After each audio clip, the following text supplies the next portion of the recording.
We are back on Get Up. Our next game is called What If? Here we go, Austin. What if Jason Tatum wins the championship this year? Ooh, I think he goes into Paris with his chest out. We're talking about the face of the NBA. To be this young, have this many conference finals appearances, going back to the finals for a second time, I think if he wins this year, he can now be the guy. When we talk about new faces of the league, Tatum can now walk around saying that. That's a really good point. We've talked a lot about what's at stake if he loses. There is a lot at stake for him if he wins. Drea, what if Anthony Edwards wins the title this year? We're already talking about Anthony Edwards as possibly the face of the league. If he wins it, he is immediately in that conversation, even more so, I think, than Jason Tatum would be if Tatum won it, and Anthony Edwards is ahead of schedule. If he wins it this year, it is only the beginning. I see him winning multiple championships in his career. And then here's an interesting one. Alan, what if Kyrie Irving wins a championship this year and plays great and does it, of course, without LeBron James? Well, this is what happens. LeBron James looks at Rob Pelinka and goes, I told you we should have traded for him. I think Sean Marks in Brooklyn is hate watching the series going, where was this guy? Where was the guy? We needed this. Yeah. Kevin Durant, the same thing. But it just shows you, though, that he might become, you could put him in the conversation as one of the greatest 1B players in NBA history if he can win another title next to Luka. And the comment that you had there below on the screen there, I think is interesting, too. It's more notable that he wins one without Durant than that he wins one without LeBron. Well, I mean, it's all interesting. It all goes into it. Kyrie is such a complicated person to talk about. Like we've spent this morning, Draymond sort of brought it up in an indirect way. We've talked a lot about legacy and how things happen. You've known Kyrie forever, right? You and he were at Duke at similar times, and you played international basketball together. His is one of the most complicated legacies of players to talk about, but it is also a script still being written. He's only 32 years old. What are you seeing in him right now? It's a great question on the screen. What is at stake for Kyrie these next 4 weeks? This is huge. It would cement him, I think, when we talk about, first off, he should already be a Hall of Famer. I think we all know that. He's first ballot Hall of Famer. He's a Hall of Famer. And in my opinion, he should have been a top 75 guy. The reason he wasn't is because all things that aren't related to basketball. It's the stuff that happened outside of it, the distractions, the time off that he took in Brooklyn. Listen, Kyrie's a free spirit. He's actually a great guy, but he's a free spirit. And with that comes his emotions and feelings out raw, and sometimes people can take that for what it is.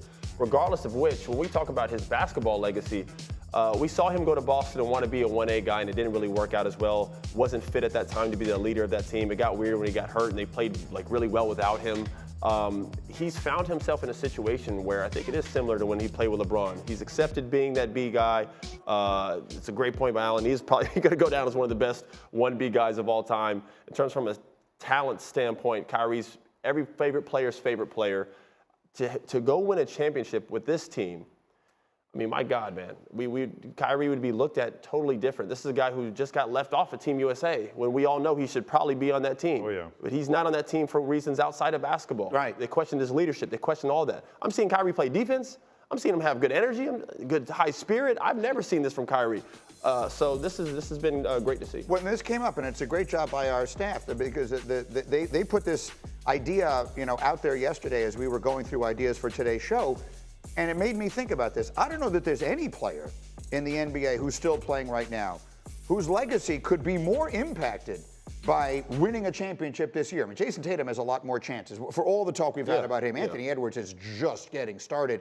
Even Luka. Kyrie Irving is one who much of his story has already been written. Winning a championship at this stage of his career, if he plays great and he is a huge part of doing it, I think it has a lot. It makes a lot of impact on the way we view him now and probably forever. We are seeing him as a basketball player again, and a great one at that. And he has had special moments, and it's that reminder of that talent that we really have fallen in love with before all the things that you're talking about, Austin, which is all the off-the-court stuff and the things that happened in Brooklyn that turned a lot of people off. But when you watch him, and it looks like, honestly, and you know him well, it looks like he found a place in Dallas with Nico Harrison, with Jason Kidd as his coach, where he's just happy again playing basketball. And next to Luka, he has found sort of that comfort zone, that place where it's all about basketball, and he loves it again. The start of that last sentence that you just said? With Luka. Next to Luka. Right. Like you just mentioned Kyrie being a great 1B player. So as far as his basketball legacy goes, sure, maybe it's a reminder for people that got distracted by some of his off-the-court stuff, but this is who Kyrie Irving is. Wasn't with Kevin Durant. Yeah, why not? It's a reminder of who he is. But You're Luka's 100%. still there. Like, to me, it doesn't change his legacy because he's still playing alongside Luka. Yeah, but Luka couldn't do it if he didn't have a guy like Kyrie with him. They've been looking for someone in Dallas for years who could fit next to him and make it work like this. But I don't think that changes Kyrie's legacy. No, but we haven't seen him be a part of a winning culture. Like, just in terms of him bringing guys in early to practice, he's doing stuff that, like, I'm hearing, like, the leadership aspect. I haven't heard of this from Kyrie since, like, Cleveland stuff. And even then, he didn't have that opportunity just due to LeBron James being in the locker room. Yeah. So I agree with Drea in terms of, like, for me, who this guy is was pretty much cemented. You add a championship, yes, that takes you over the top. But I do think that he is a fact and a contributor in this run that we're just not talking about enough. Period, right? The dimensions that he's added to his game, the way he's defending, it has not been a part of the conversation. The conversation has been about Luka's calf and how he looks and the additions that this team has made at the trade deadline. So some kind of way, it has gone a little bit under the radar. Can I disagree a little bit with what you're saying? I'll push back this way. I think if you said the name, you just say the name Kyrie Irving to most people, their first response is not about basketball. They don't talk about his game. Right. They talk about all the other things. And that's what I mean. He can bring it all back for whatever reason. Once and I for still all. think when you say Kyrie to me, first. I think basketball first. Yeah, I think for me, that's why I'm like.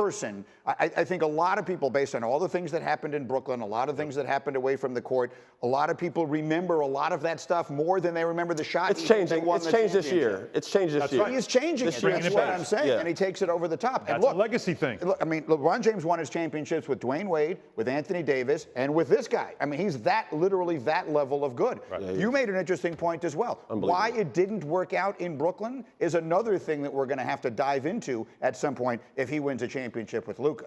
So we'll see.